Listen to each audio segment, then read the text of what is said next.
क्या अयोध्या के बाद अब मथुरा की बारी है?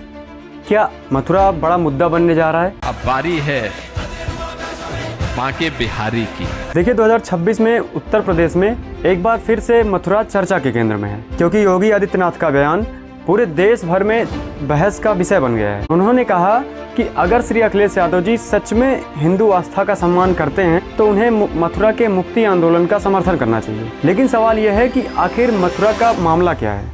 क्या सच में वहाँ पर मंदिर तोड़कर मस्जिद बनाई गई थी? क्या ये मामला भी बिल्कुल अयोध्या जैसा ही है? क्या इसका केस भी अदालत में चल रहा है? और 2026 में इसका मामला क्यों इतना ज़्यादा उजागर हुआ है? आज हम इतिहास, राजनीति और कानून तीनों पहलुओं को अच्छी तरह से समझेंगे, तो वीडियो पूरे लास्ट तक देखिएगा। पहला सवाल कि मथुरा इतना इम्पोर्टेंट क्यों है? तो देखिए, भारत में 7 मोक्षदायिनी पुरियों का उल्लेख मिलता है। उन्हीं में से एक है मथुरा। ये वही स्थान है जहाँ पर प्रभु श्री कृष्ण जी ने जन्म लिया था।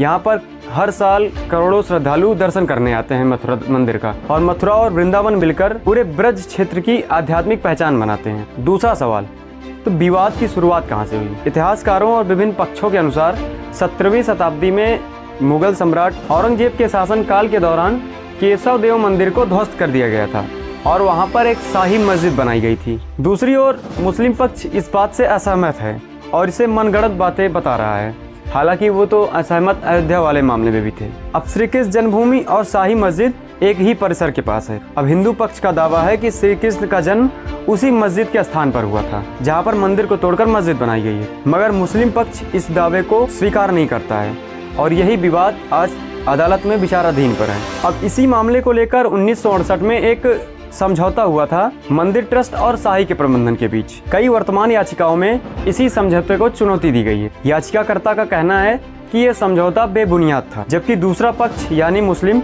इसे वैध मानते हैं। इसी मामले को लेकर पिछले कई वर्षों में कई याचिकाएं दायर हुई हैं और उसमें मुख्य याचिका है 1968 के समझौते को रद्द किए जाने की, और उसमें कहा गया है कि विवादित भूमि जो है उसका फैसला किया जाए। और कुछ याचिकाओं में वैज्ञानिक सर्वे और जांच की मांग तक की गई। और हाल ही में योगी सरकार ने ब्रज क्षेत्र को धार्मिक पर्यटन का बड़ा केंद्र बनाने पर लगातार काम किया है। सड़कें, कॉरिडोर, घाट, श्रद्धालुओं की सुविधा, सुरक्षा, सभी पर तेजी से काम शुरू किया गया है। इसके अलावा श्री कृष्ण जन्मभूमि के 10 वर्ग किलोमीटर के क्षेत्र को तीर्थ क्षेत्र घोषित कर दिए गए हैं, जहां मांस और शराब की बिक्री पर प्रतिबंध लगाया गया है। तो सवाल ये उठता है कि 2026 में अचानक ये मामला कैसे उठा? देखिए 2027 में उत्तर प्रदेश में विधानसभा का चुनाव होने वाला है। इसी बीच अयोध्या के दान चोरी को लेकर बयानबाजियां तेज हो गई हैं पक्ष और विपक्ष दोनों तरफ से। और योगी जी ने अखिलेश यादव को खुली चुनौती देते हुए कहा कि अगर अखिलेश यादव हिंदू आस्था में इतना सम्मान करते हैं तो वहाँ के मुक्ति आंदोलन का समर्थन करें। देखिए, भाजपा लंबे समय से